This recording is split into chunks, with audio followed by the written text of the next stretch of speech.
we want the budget is a national exercise. Before I answer the question, and the role of budget is not just supposed to focus on resource allocation. Budget is a planning tool, it's a communication tool, it's a monitoring and evaluation tool. Unfortunately, the discussion has centered all along on resource allocation. But in the national scheme and in the role of a budget, the resource allocation is as important as the other 3 or 4 components of the budget. So it is within that context that we believe transparency and public awareness of the budget is very central to the entire role of communication that a budget will function in. And on that note, we are very pleased as a ministry and as a government to hear a lot of discourse about this year's budget. And I thank my team and my honorable colleague Minister of Information, Mr. Jame, Honorable Jame, who has been able to afford his time to grace this occasion at short notice. And this is a collective enterprise. It's not one person that can do it. You can see the full leadership of the ministry is here to give the face of the ministry. And going forward, if any information is required or any journalists require anything on matters of the ministry, we would encourage you to come forth. We have our information officer, Mr. Jallo, and so that you put things in context. Misunderstandings can be cleared. It's a public service. There is nothing proprietary to any information that we generate. We work for the people, and people should be holding us to account. So we encourage that dialogue, and going forward, this will be the spirit. But coming to your question on the budget deficit, the budget deficit represents a reduction of 14%, and it's 3.9. When we brought the budget to the National Assembly, the envelope was locked. There was no change in the overall envelope. And the deficit is, and this is 14% less than last year. So the issue of budget deficit being a challenge, in crisis that we are in, there is no country that I know of that is running a surplus or a balanced budget. And as we know, government action should be counter-cyclical.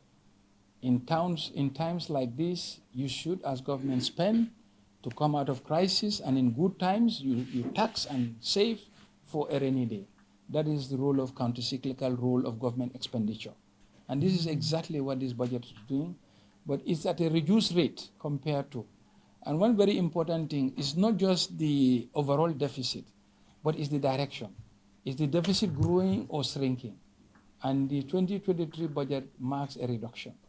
And more importantly, the budget deficit is 3.9 billion compared to 4.5 billion last year, which is a reduction of 14%. But of this, the domestic component, because the deficit is not that much of an economic challenge. What is of an economic challenge is how you finance that deficit. The financing of the deficit is as important as the deficit itself. So you will see, if you have access to the budget document, which is available and will soon be published, the local domestic resource mobilization to finance the deficit has reduced by 52%. And the deficit financing is focused more on the external financing.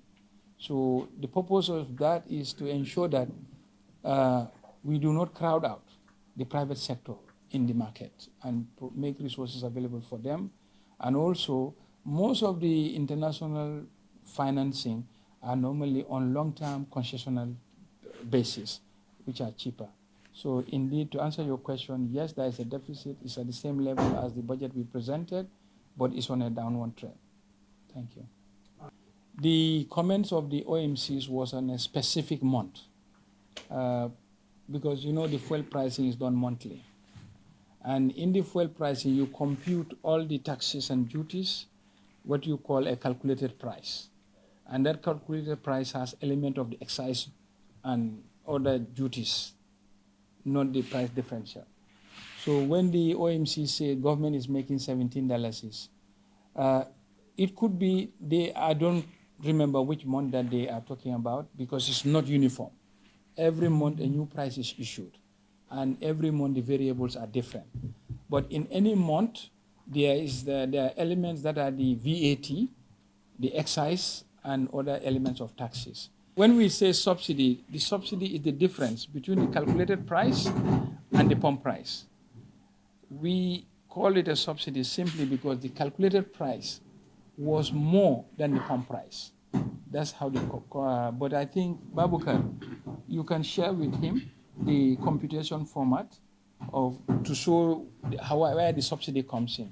The subsidy comes in between the calculated price and the pump price, so that the subsidy computed as the difference between the calculated price and the pump price. If the calculated price should be normally lower than the pump price, but there is always a subsidy when the calculated price is more than the pump price. You get my point? So that is the explanation. But indeed, as a government, I don't think we will ever put out a public statement that we are subsidizing when we are not. And numbers are there to support us. I think the argument of the OMCs was to look at the element of value-added tax, which are compulsory. In any services or good, you have to pay value-added tax and other elements or duties.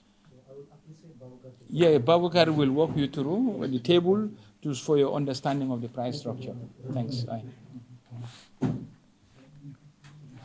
Post was done in consultation with the Ministry of Immigration, Interior. And they reviewed, I think they have last reviewed the tariff 30 years ago. And they did a benchmark study. These benchmark studies show that our tariffs have not only been historic, but are far below the regional benchmarks. So the proposed rates were the recommendation of the Ministry of Interior and the Immigration Directorate, which is consistent with the regional benchmarks. And even as per their recommendation and report submitted to us, these rates are below the regional benchmarks as we speak. So I think these fees should not discourage anybody.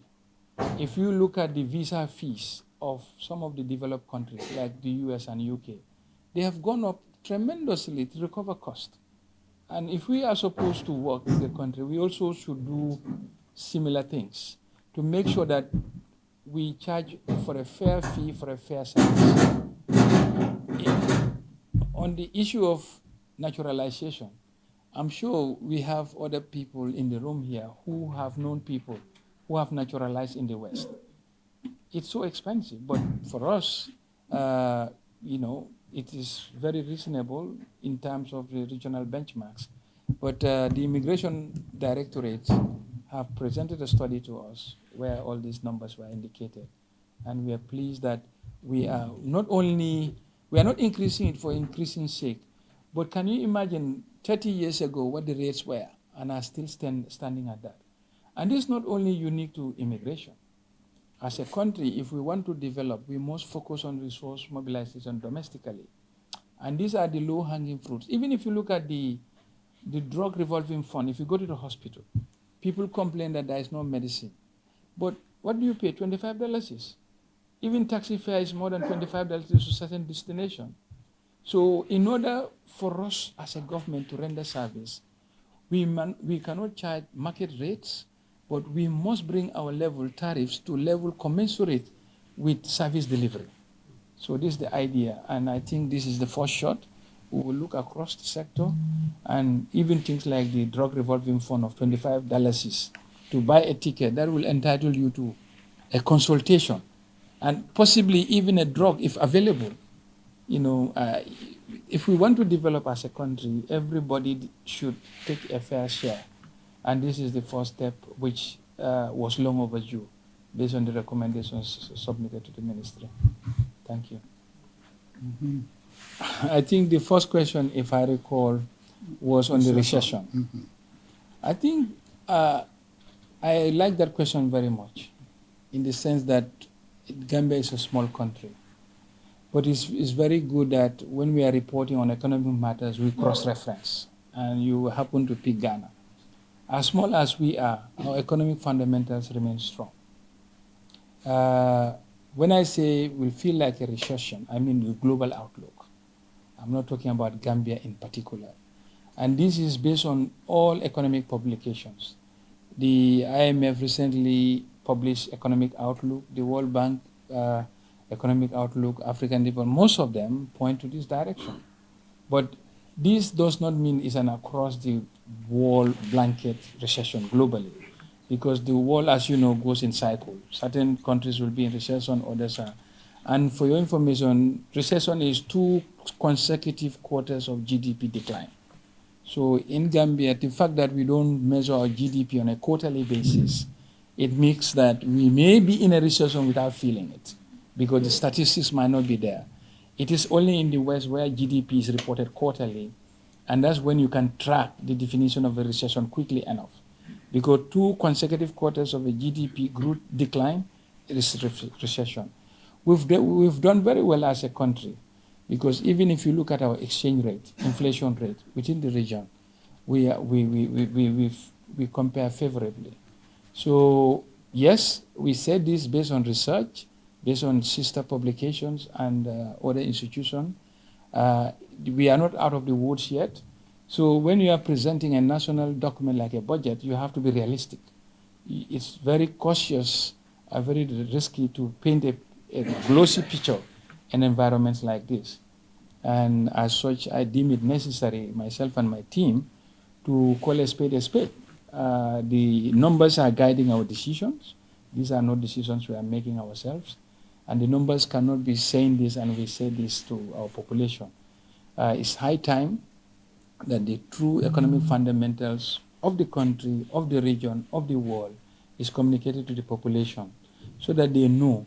And when the challenges are there, this is not a Gambian issue alone. It's a worldwide phenomenon. So yes, that's to your question.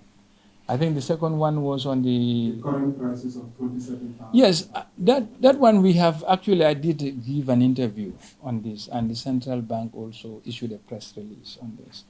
This was not any systemic risk to the central bank.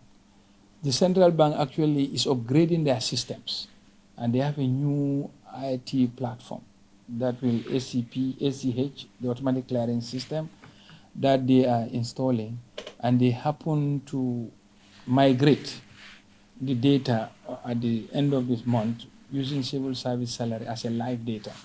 As such, the system, any new system development will have some hitches, and this was one of them. And the 27,000 accounts that were affected, the central bank set to work. I visited the central bank premises myself, and all accounts were frozen.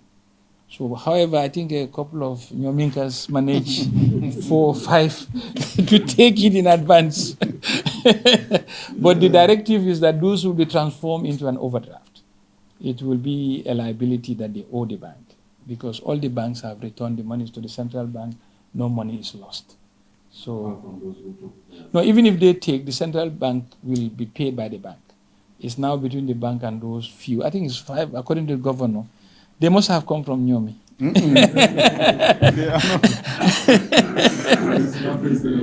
Yes. No. Yes. In fact, I think that's a double-edged sword, because we are complaining of agencies, which I've mentioned very clearly in my statement. Today, the SOE, the agencies are more than 60, and the total outlay of the national budget is more than 4 billion. So we have already started work on consolidating some of them, including the SDF, which we want to transform into a bank, so that they'll be off the back of government. So the SOE Directorate is very unique. It's enshrined in the SOE bill. Why so? The total assets of SOE is about 33 billion. Imagine as an investor, even if we get 5% of that as dividend, but so far, it's only this year we have been able to manage to get 270 million in dividend. So we believe the best way to handle this SOE is to have a dedicated superstructure within the executive to make sure that performance contracts are signed, the SOE management are held to task, and all governance issues are addressed at the commission level. That's why, and there's no replication, because as you know, the National Assembly Select Committee is for the legislative body to make sure that they are okay, but the executive cannot surrender their obligation of direct action to the legislature. Thank you. Okay. Thank you very much, Honorable Minister. That has brought us to the end of the conference. And we thank all of you present and hope that it is still going to create greater opportunities for the public to access information of our government. On this note, Juma Mubarak. Thank you. Thank you. Thank you.